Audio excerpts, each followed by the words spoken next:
So hello students, I hope कि आप सब अच्छे हो और अच्छे से पढ़ रहे हो और आपने मेरे पहले के लेक्चर्स एग्जेम्प्टेड इनकम के बहुत अच्छे से पढ़े हैं और समझे हैं और लर्न करें हैं। ठीक है। सो अब हमारा जो नेक्स्ट पॉइंट था आफ्टर द ग्रेचुइटी वो था commuted value of the pension received. उससे पहले आपको पता होना चाहिए कि पेंशन जो है वो दो तरीके की होती है। एक होती है अनकम्यूटेड पेंशन जो मंथली पेंशन होती है, ठीक है। और वो मंथली पेंशन जो है वो चाहे गवर्नमेंट है या चाहे प्राइवेट है, वो हर एक एम्प्लॉय को उसके ऊपर टैक्स तो देना पड़ेगा। जो मंथली पेंशन होती है उसके ऊपर चाहे गवर्नमेंट एम्प्लॉय है या चाहे प्राइवेट एम्प्लॉय है, दोनों को टैक्स देना पड़ेगा।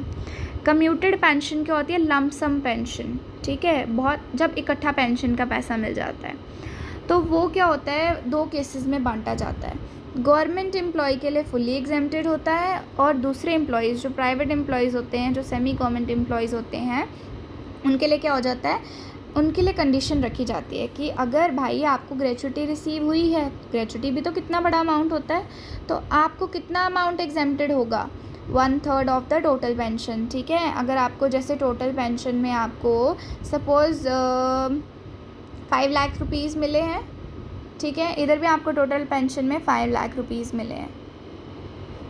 गवर्नमेंट क्या बोलेगी? गवर्नमेंट बोलेगी अगर ग्रेचुइटी रिसीव हुई है तो इस 5 लाख का मुझे 1/3 हिस्सा जो है वो टैक्स पे करो। अगर ग्रेचुइटी रिसीव नहीं हुई है तो इस 5 लाख का 1/2 हिस्सा मुझे टैक्स पे करो, ठीक है। मतलब आपको 1/2 इसका एग्जेम्प्टेड हो जाएगा, सॉरी टैक्स नहीं पे करना है, एग्जेम्प्ट हो जाएगा, उसके ऊपर आपको टैक्स नहीं देना पड़ेगा।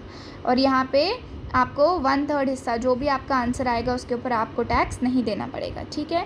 सो commuted value of pension received का यही मतलब होता है। इसको अब मैं थ्योरी में कैसे लिखना है बता देती हूँ। आप टेबल बना भी सकते हो, उसमें आपको और अच्छे मार्क्स मिलेंगे। It covers under section 10 subsection 10A in case of non government employees. वो क्या होता है, फुली एग्जेम्प्टेड होता है। यहाँ पे आपको अनकम्यूटेड पेंशन की बात नहीं करनी कि वो मंथली है तो वो गवर्नमेंट और नॉन गवर्नमेंट के लिए दोनों के लिए टैक्सेबल होगा, नो। यहाँ पे आपको एग्जेम्प्टेड इनकम का क्वेश्चन चल रहा है तो आपको सिर्फ कम्यूटेड वैल्यू की बात करनी है, ठीक है। Commuted value of pension receive की बात करनी है। नॉन गवर्नमेंट एम्प्लॉय है तो fully in case of government employ, अगर गवर्नमेंट एम्प्लॉई है तो फुली एग्जेम्प्टेड है, अगर नॉन गवर्नमेंट एम्प्लॉई है तो दो केसेस आ जाते हैं। अगर एम्प्लॉय को ग्रेचुइटी मिली है तो कितना अमाउंट एग्जेम्प्ट होगा, 1/3 of the total pension received. अगर एम्प्लॉय को ग्रेचुइटी रिसीव नहीं हुई है तो कितना एग्जेम्प्ट होगा, 1/2 of the total pension received. ये था हमारा commuted value of pension received का, ठीक है।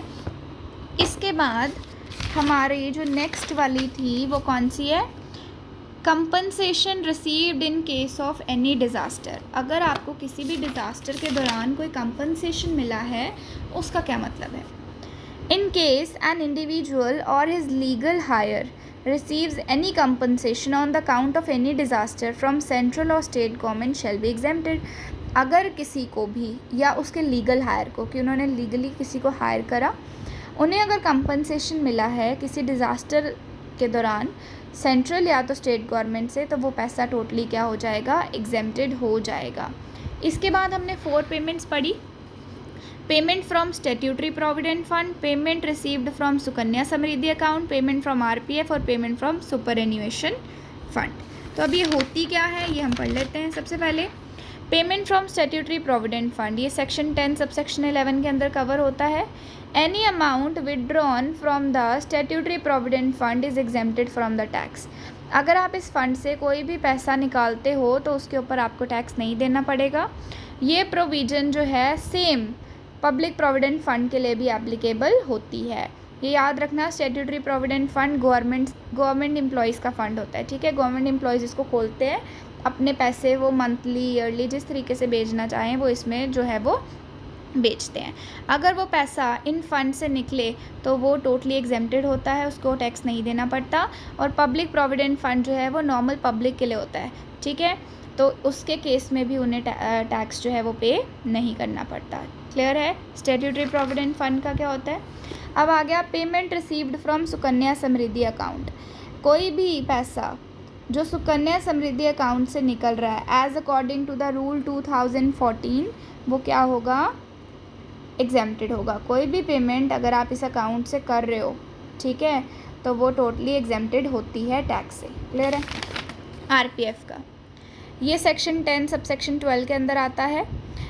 The accumulated balance due and becoming payable to an employee participating in a recognised provident fund is exempted. कोई भी पैसा जो किसी को देना है, ठीक है, या एम्प्लॉय को पे करना है या कुछ भी है, अगर कोई भी अमाउंट या कोई भी पेमेंट इस अकाउंट से करी जा रही है तो उसके ऊपर उसको टैक्स नहीं देना पड़ता है। Next, payment from superannuation fund. ये जो है सेक्शन 10 सबसेक्शन 13 के अंदर आता है। प्रोविडेंट फंड्स की तरह ये भी एक स्कीम होती है, बट ये स्कीम किसके लिए होती है? रिटायरमेंट बेनिफिट्स के लिए। जो एम्प्लॉयज़ रिटायर हो जाते हैं उनको बेनिफिट्स प्रोवाइड करने के लिए सुपर एन्यूएशन फ़ंड खोला जाता है। These funds usually established under trust by undertaking the benefits at their retirement or at a specific age. Trust is not about the विश्वास। ट्रस्ट एक कॉरपोरेशन होता है, एक एंटाइटी होती है, ठीक है, उसके अंदर इन फंड्स को बनाया जाता है, इन फंड्स को इस्टेब्लिश किया जाता है बेनिफिट्स लेने के लिए कि अगर आप रिटायरमेंट की एज पे पहुंच जाओगे या एक स्पेसिफिक एज में पहुंच जाओगे। बहुत लोग क्या होते हैं 50 के बाद रिटायरमेंट ले लेते हैं, ठीक है, या बहुत लोग होते हैं जो 60 के बाद रिटायर होते हैं। हर एक रिटायरमेंट की एज होती है। आजकल तो एज फिक्स कर दी है, बट क्या होता है हर एक रिटायरमेंट की एक एज होती है। तो उन्होंने बोला कि रिटायरमेंट की एज में जाके या तो उनको बेनिफिट मिलेंगे या तो एक स्पेसिफिक एज जो उन्होंने लिखी होगी कि इस एज में आके मुझे बेनिफिट्स चाहिए। Any amount earned on these funds वो एग्जेम्प्टेड होंगे। तो जो भी पैसा उनको इन फंड्स पे आएगा वो टोटली एग्जेम्प्टेड होगा। हमने 4 पेमेंट्स पढ़ ली। हमने स्टैट्यूटरी प्रोविडेंट फंड भी पढ़ लिया, सुकन्या समृद्धि अकाउंट का भी पढ़ लिया, आरपीएफ का भी पढ़ लिया और सुपर एन्यूएशन फंड का भी पढ़ लिया। इसके बाद आ जाता है house rent allowances. House rent allowances में क्या होता है, बहुत से एम्प्लॉयज़ अपने घर पे रहते हैं, ठीक है, क्योंकि अब कंपनी का तो फ़र्ज़ बनता है भाई आपको अलाउंसेस पे करे। तो जब वो हाउस रेंट अलाउंस आपको देते हैं तो ये उन एम्प्लॉयज़ को मिलना चाहिए जो रेंट पे हैं। बहुत से अपने घर पे रह रहे होते हैं, है ना, जो रेंट के घर पे रहते हैं उनके लिए तो एग्जेम्पशन आ जाती है, पर जो अपने घर पे रहते हैं और रेंट नहीं पे कर रहे फिर भी उनको हाउस रेंट अलाउंस मिल रहा है, तो उनको जितना हाउस रेंट अलाउंस मिलेगा वो पूरा टैक्सेबल होगा, उनको कोई भी एग्जेम्पशन नहीं मिलेगा। अब इसको पढ़ते हैं। Employees living in rented house, जो रेंट हाउस में रह रहे हैं उनको एग्जेम्पशन कैसे मिलता है? 3 कंडीशंस होती हैं। आपको टोटल HRA कितना मिल रहा है, rent paid minus 10% of salary, 50% of salary in case of Delhi, Bombay, Calcutta, Madras, Chennai. These are basically the metropolitan cities. Metropolitan cities के केस में 50% सैलरी का और अदर सिटीज़ और टाउन्स के लिए 40% सैलरी का, ठीक है। रेंटेड हाउस में जो एम्प्लॉयज़ रह रहे हैं उनको 3 एग्जेम्पशंस एट लीस्ट मिलती हैं, जो इससे सबसे कम होगी। आपको एक्चुअल HRA कितना रिसीव हुआ, आप कितना रेंट पे कर रहे हो minus 10% of salary, 50% of salary in case of metropolitan cities और 40% of salary in case of other cities. इस तरीके से आपने लिखना है। मैं अभी इसको थॉरो बता रही हूँ क्योंकि अभी आपने सैलरी चैप्टर पढ़ा नहीं है। जब आप सैलरी चैप्टर में हाउस रेंट अलाउंस को पूरा इन डीप पढ़ोगे तो आपको ये कुछ भी नहीं लगेगा, कुछ भी नहीं लगेगा, ठीक है। वो अब हम पढ़ेंगे उसके बाद कि हाउस रेंट अलाउंस बेसिकली क्या होता है, इस पर हम प्रैक्टिकल्स करेंगे, बट बेसिकली अभी आपको थ्योरी में सिर्फ इतना ही लिखना है कि हाउस रेंट अलाउंस एग्जेम्प्टेड होता है up to least of 3 conditions. ये 3 कंडीशंस आ जाती हैं। क्लियर है।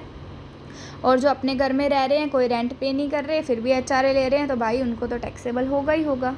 क्लियर है हाउस रेंट अलाउंस क्या होता है। इसके बाद है हमारा scholarship. If any student due to his academic record, अपनी पढ़ाई के दौरान किसी भी स्टूडेंट को अगर स्कॉलरशिप मिलती है तो वो फुल्ली एग्जेम्प्टेड होती है। Next, daily allowances of MPs MLAs, ठीक है, ये कहाँ गया MPs MLAs वाला, ये है section 10 subsection 17 of income tax act 1961 ने member of parliament, state legislators को डेली अलाउंसेस के लिए एग्जेम्पशन प्रोवाइड किया गया है। उनको क्या प्रोवाइड किया गया है? एग्जेम्पशन प्रोवाइड किया गया है। इसको आपने इस तरीके से लिखना है। क्लियर है। इसके बाद awards instituted by the government, ये बहुत इंपॉर्टेंट है, इसको ध्यान से सुनना। सॉरी, ये इंपॉर्टेंट नहीं है, इसके बाद वाला पॉइंट। तो awards instituted by the government आ जाएगा any payment made whether in cash or in kind under any awards by the central or state government then it is totally exempted. कोई भी पेमेंट कैश में हो रही है या किसी चीज़ में हो रही है, कैश मिल रहा है आपको या काइंड, इट मीन्स कोई चीज़, मेडल वगैरह मिल रहा है, गोल्ड मेडल, सिल्वर मेडल, किसी भी अवार्ड पे, तो उसके ऊपर आपको कोई भी टैक्स पे करने की ज़रूरत नहीं है। इतना क्लियर है? नेक्स्ट है income of local authority. Income of local authority. The following types of incomes in the hands of a local authority are exempted from tax. कौन कौन सी incomes जो local authority के हाथ में आती हैं?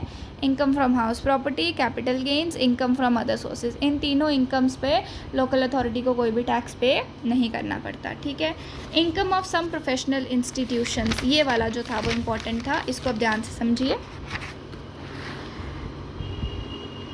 Any income of professional institutions is exempted from tax. कब उनको टैक्स नहीं देना पड़ेगा? जब फॉलोइंग कंडीशन सेटिस्फाई होंगी। वो प्रोफेशनल इंस्टीट्यूशन इंडिया में ही होना चाहिए और बेसिकली उसकी क्या होनी चाहिए? For the purpose of control, supervision and accountancy और सच अदर नोटिफाइड प्रोफेशन। मतलब आपने उस टाइम पे बताया था जब आपका रजिस्ट्रेशन हो रहा था उस इंस्टीट्यूशन का, जब आपका रजिस्ट्रेशन हो रहा था कि आप कौन से प्रोफेशन में काम करेंगे। अगर एक तो वो इंडिया में इस्टेब्लिश है और अगर वो उसी प्रोफेशन के रिलेटेड काम कर रहा है तो इसका मतलब उसको टैक्स देने की ज़रूरत नहीं है। दूसरा, वो इंस्टीट्यूशन अप्रूव्ड होना चाहिए सेंट्रल गवर्नमेंट से। कैसे? बाय द जनरल और स्पेसिफिक ऑर्डर। जनरल और स्पेसिफिक ऑर्डर, ये हमने लॉ में बहुत पढ़ा है कि जनरल ऑर्डर कौन से होते हैं, स्पेसिफिक ऑर्डर कौन से होते हैं। तो वो इंस्टीट्यूशन को सेंट्रल गवर्नमेंट का जो है वो क्या मिलना चाहिए? अप्रूवल मिलना चाहिए। The activities of the institution should be carried on in accordance with the condition subject at the time of the approval of the institution. ऐसा ही होना चाहिए कि वो इंस्टीट्यूशन ये नहीं है पढ़ाने का काम की जगह कुछ और कर रहा है और वहाँ से पैसे कमा रहा है। अगर वो इंस्टीट्यूशन के अप्रूवल के टाइम पे उसने जो जो कंडीशंस उसमें लिखी थी कि भाई हम यही काम करेंगे, अगर वो उसी काम के अंदर है तभी वो एग्जेम्पशन जो है वो ले सकता है, वरना वो नहीं ले सकता। क्लियर है? ठीक है भाई। इसके बाद आ जाएगा हमारा नेक्स्ट वाला income of mutual funds. Any income of following mutual funds, जो म्यूचुअल फंड्स सेबी के अंदर रजिस्टर होते हैं या जिन म्यूचुअल फंड्स को पब्लिक सेक्टर बैंक ने या उन बैंक ने जिनको आरबीआई ने ऑथराइज़ करा है, उन म्यूचुअल फंड से अगर कोई भी इनकम जनरेट होती है तो वो टोटली एग्जेम्प्टेड होती है।